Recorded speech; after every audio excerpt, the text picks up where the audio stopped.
Hello everyone, today I'm going to be talking to you about one of the most challenging things for early investors. And really that's how do I find a deal and analyze it so that I don't lose money. Because most investors that I speak to, they lose money before they even purchase the property. So I'm going to talk about area research to start with. So before you even start to look at properties, you need to understand where is best for me to invest. So for me, typically, I don't want to be driving 4, 5, 6 hours up north to look at properties in Newcastle when I'm based in the southwest. So I'm going to basically search for Devon to start with in here. And what I'm really looking for is which of the areas around me are going to have the most growth potential, but also income potential as well. So the first thing for me to figure out is actually, am I looking to invest for capital appreciation or income over time, or maybe a mix of both? And then you can start to figure out which areas may be best. So I'm just looking here at Devon. So obviously over the last 10 years, clearly there has been a gain, but over the last few years, actually there's been a bit of a decline. So that's quite an interesting one. So then I start to figure out, actually based on the areas around me, maybe if we start to look at like Plymouth and see what the area trends are there. So over the last 5 years, there's a bit better of a trend for the local area. And then maybe others like Exeter to see what's happening there. So Exeter over the last 5 years has not been great. And then also maybe like the likes of Taunton, some of the towns around me. So that's not great either. And then maybe somewhere towards Cornwall as well. And Cornwall's not that great either. So let's go for Plymouth then. We can then dive now deeper into Plymouth and see what makes sense. So here, now we can actually dive straight into the actual postcodes and figure out which postcode area is actually performing the best and which is performing the worst. So here you can see PL1, it's not particularly great over time, but for the purpose of this example, I'm going to continue. We can go on and on and on until we find the sweet spot areas.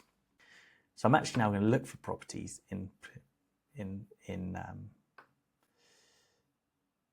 PL1 Plymouth. So I'm actually going to go here, properties in Plymouth needing refurb, because we know that we're trying to find old properties that we can add value to. So just going to go properties in Plymouth that need refurbing, and then we'll have a little look and see what comes up here. So here we just scroll down a little bit and we see this one here.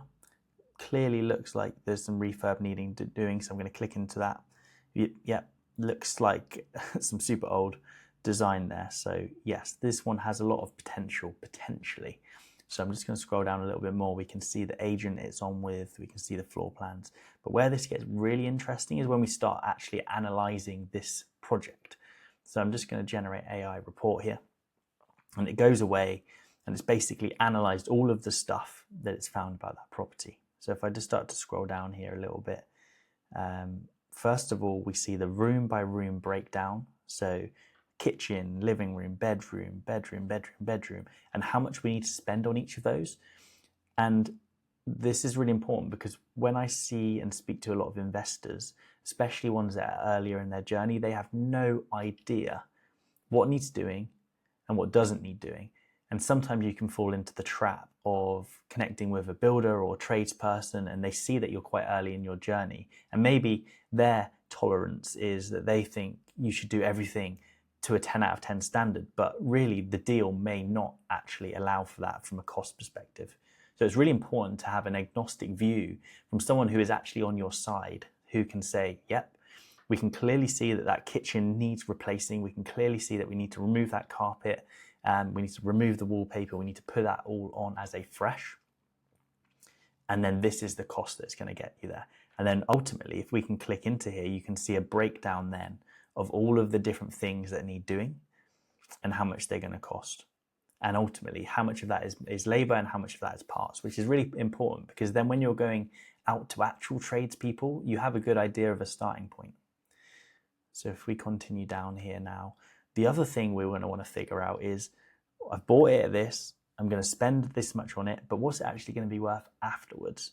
And I've spent hours and hours and hours and hours looking for sold and for sale comparables.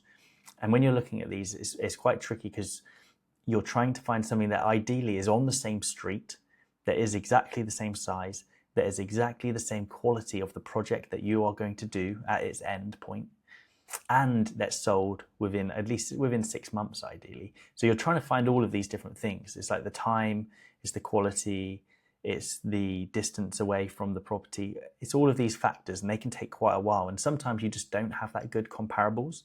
So here you see, for example, there's actually 19 comparables that are very similar to this property. 5 of those have passed the quality checks, and then we've shown the top 7 here, 3 sold and 4 for sale. And as you can see, these 3 here, the top 2, sorry, are actually on the same street. They're the same number of bedrooms, and this one has got 1 more bathroom. So you can see that one's not quite as 100% match, but it's very, very close. And you can see obviously that one of these is sold for 275 and the other sold for 169. So that's quite a difference. But then as we go a little bit further out here, you start to see some of these properties that have a slightly higher value, which ultimately pushes up our end valuation average. We then go down here and you can start to see if there's info around the EPC. So that could be telling us things like the insulation is poor, that the boiler needs replacing, that the windows are of a low standard. And if it finds anything on here, it will actually push that back into the refurb estimates for you as well, which is really cool. The other thing that we're going to want to consider when doing analysis on a property is this property in an area that actually aligns with the standard that we want? So if I was buying this as a buy-to-let property, and I knew that I was going to have a family in there, then is this really a good area? Because it's quite high crime, there's not very good education, there's not very good healthcare around. So is that actually a good area for me to invest? And you can see this really quickly, which is awesome. The other things that we can consider as well is when we're going to purchase this, the lenders are going to be looking at a number of things. They will be looking at, is this a flood risk area? And sometimes you actually have to pay to get to that point where you have a survey. So if we can show you here, here's a flood risk map, and actually we're outside of that, so we're okay, then that's a big tick in our box. The other thing to consider against other strategies is this in an Article 4 area? So if we're doing a HMO project, then obviously we're going to want to understand, is this property in Article 4, but does it also have a HMO license? Whereas that's not relevant for this, but it's good to know that we can overlay that on the map. And then once we've understood all of that stuff, we then have our view here of what is our numbers. Because ultimately, you can find a really great project. It can be a good refurb number, but if it doesn't meet your ROI targets for the scenario that you're talking about, then it doesn't really matter. So for us, typically we buy on bridge, which is a short-term financing product. And typically we look to refinance at the end. But for this particular project, we're going to sell. So you can ultimately choose which you want and then figure out what makes sense to you. So for example, if we just go into the detailed numbers here, we can see for us to purchase this property at the asking price of 150k, then we need a deposit of 37,500, which is typically the 25% that you need to put in. The refurb estimate has come in at 28,000 based on all of the analysis of each of those rooms. We can also edit this if we need to. It's calculated the stamp duty based on me being an investor and this being an investment property.